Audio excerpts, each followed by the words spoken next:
नमस्कार दोस्तों, मैं हूं मीनाक्षी। स्वागत करती हूं आप सभी का आपके अपने चैनल ज्ञान अनुसार में। तो आज मैं बात करने वाली हूं जीवित पुत्रिका व्रत के बारे में। साल 2023 में जीवित पुत्रिका का व्रत कब रखा जाएगा, जो लोग पहली बार व्रत उठाना चाहते हैं वो व्रत उठा सकते हैं या नहीं, और जीवतीय व्रत से संबंधित सभी जानकारी आपको इस एक वीडियो में मिल जाएगी। तो वीडियो बिना स्किप किए अंत तक ज़रूर देखिएगा। जीवित पुत्रिका व्रत, जिसको कि जितिया व्रत भी बोला जाता है, ये व्रत अश्विन माह के कृष्ण पक्ष की अष्टमी तिथि को रखा जाता है और इसका पारण नौमी तिथि को किया जाता है। ये 3 दिवसीय व्रत होता है, यानी 3 दिनों तक ये मनाया जाता है। सप्तमी को नहाए खाए के साथ इस व्रत की शुरुआत होती है। अष्टमी को निर्जला उपवास रखा जाता है और नौमी को इसका पारण होता है।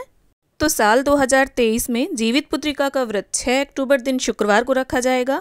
शुक्रवार 6 अक्टूबर को अष्टमी है और अष्टमी के दिन ही ये व्रत रखा जाता है। और उसके एक दिन पहले यानी 5 अक्टूबर सप्तमी को हमें नहाए खाए करना है। इसका बहुत अधिक विधि विधान होता है और 7 अक्टूबर को इसका पारण रहेगा और पारण का दिन रहेगा शनिवार। और इस साल पहली बार जो भी जीवित पुत्रिका का व्रत उठाना चाहते हैं तो इसे इस साल मत उठाइएगा, क्योंकि जैसा कि आप सब लोग को पता है कि इस बार खरमास लगा हुआ था।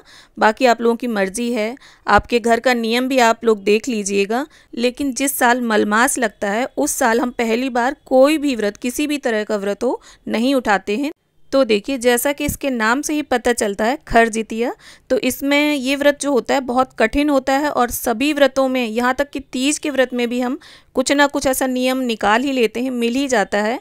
जैसे कि हम 10 या 11 बजे तक पानी पी भी लेते हैं, लेकिन इसमें किसी भी तरह का कोई सहूलियत नहीं होती है। पानी बिल्कुल भी नहीं पी सकते हैं, क्योंकि इसमें जितना ज़्यादा खर किया जाता है उतना ही संतान की लंबी उम्र के लिए ठीक रहता है। क्योंकि ये व्रत सभी माताएं अपने बच्चों की लंबी उम्र के लिए रखती हैं। जैसे तीज जो होता है वो पति के लिए किया जाता है, निर्जला उपवास, और जितिया का जो व्रत है उसमें बच्चों की दीर्घायु, उनकी लंबी उम्र की कामना के लिए माताएं निर्जला व्रत रखती हैं। तो 3 दिनों तक चलने वाले इस व्रत में नियम जो है वो नहाए खाए से ही शुरू हो जाते हैं। और इसमें नहाए खाए की विधि विधान बहुत ही अलग है। कुछ भी तामसिक भोजन जैसे कि प्याज लहसुन भी नहीं खाना है। लेकिन कई जगह ऐसा है जहाँ पर मछली वगैरह लोग खाकर भी व्रत रहते हैं।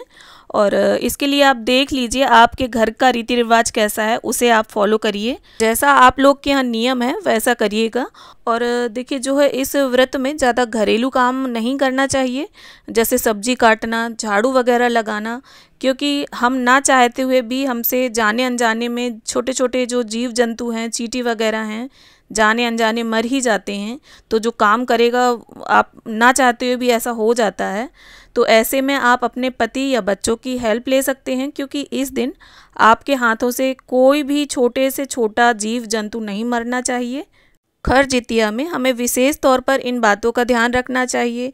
तो नहाए खाए के दिन आपको बाल वगैरह धो लेना है अच्छे से, और इसके बाद से लहसुन प्याज बिल्कुल से नहीं खाना है।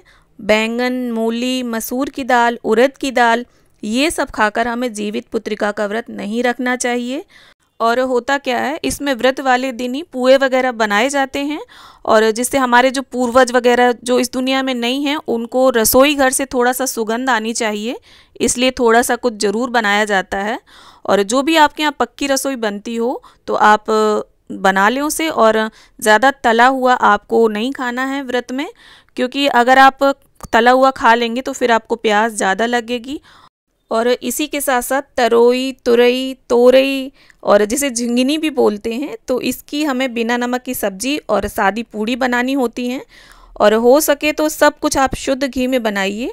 और अगर ना हो, व्यवस्था ना बन पाए, तो कोई बात नहीं, आप रिफाइंड में भी बना सकते हैं। जैसी व्यवस्था बन जाए उसी में आप काम चलाइए। फिर सुबह में उठकर आपको नहा धोकर चिल्लो, सियारन, जीमुत वाहन भगवान, गौरी गणेश और आपके जो भी पूर्वज हैं जो इस दुनिया में नहीं हैं, उनके लिए आपको खाना निकालना होता है।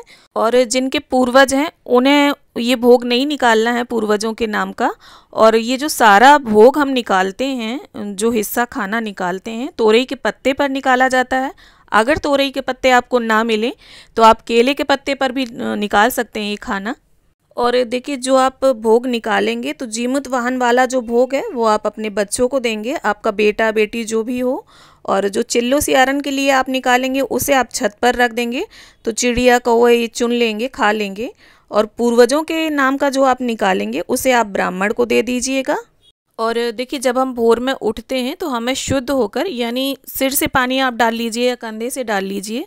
सिर से पानी डालकर आप नहाएंगे तो ज़्यादा अच्छा है, आपका सिर ठंडा रहेगा और प्यास थोड़ी कम लगेगी आपको। और देखिए, नहाने धोने के शुद्ध होने के बाद ही हमें ये सब भोग निकालना होता है। और देखिए, सरगी में हम दही चिवड़ा, पूड़ी और बिना नमक की जो तोरी की सब्जी होती है उसको खाने के बाद व्रत रखते हैं। और देखिए, भोर में ही चाय वगैरह आप पी लीजिएगा और ये सब खाना खाने के बाद व्रत रखिएगा। और कुछ मीठा जैसे नींबू पानी या ग्लूकोज का पाउडर वगैरह आप व्रत से तुरंत पहले ज़रूर पी लीजिएगा, जिससे आपको प्यास थोड़ा कम लगे। और ज़्यादा बोलिएगा भी मत, उससे भी प्यास बढ़ जाती है। और सब खाने पीने के बाद ब्रश ज़रूर कर लीजिएगा। आपको दातून का प्रयोग नहीं करना है, उंगली से या ब्रश से आपको दांत साफ कर लेने हैं। और इसमें जब आप पूजन करेंगे, कथा पढ़ेंगे, सुनेंगे तो आपको नया साड़ी मतलब कोरा साड़ी नहीं पहनना है, क्योंकि पितृपक्ष में ये व्रत पड़ता है। और जैसा कि आप सभी को पता होगा, पितृपक्ष में कोई भी नया कोरा वस्त्र धारण नहीं किया जाता है, कुछ भी नया सामान यूज नहीं किया जाता है। तो आपको धुला हुआ साफ़ सुथरा साड़ी पहनना है। और तो अब बात कर लेते हैं कि जिनकी सास है वो कैसे करेंगी और जिनकी सास नहीं है वो ये व्रत कैसे करेंगी। तो देखिए, जिनकी सास नहीं है उन्हें एक दिन पहले ही आटा, नमक, आलू, सब्जी, मसाले और तोरई इसमें आप ज़रूर रखें, सब कुछ दिया जाता है। साथ में आपकी जितनी श्रद्धा हो, जितनी आपका सामर्थ्य हो, उतना आप दक्षिणा भी ज़रूर रख दीजिएगा। और अपनी सास के नाम का निकाल कर नहाए खाए के दिन ये दान करेंगे। और वैसे दान तो देखिए ब्राह्मण को करना चाहिए, लेकिन अगर नहीं है आपके आसपास ब्राह्मण तो कोई बात नहीं, किसी भी ज़रूरतमंद को आप ये दान दे सकते हैं। और जिनकी सास है उनको दान देने की बिल्कुल भी कोई ज़रूरत नहीं है, उन्हें केवल व्रत रहना है। और देखिए, जो सामान आप दान करेंगे उसमें आपको तोरई ज़रूर रखनी है, झिंगनी जिसे बोलते हैं, क्योंकि जिउतिया के व्रत में झिंगनी का विशेष महत्व होता है। तो झिंगनी की सब्जी खाकर आपको व्रत रहना है बिना नमक की। और दान जो करेंगे उसमें भी आपको झिंगनी ज़रूर रखनी है।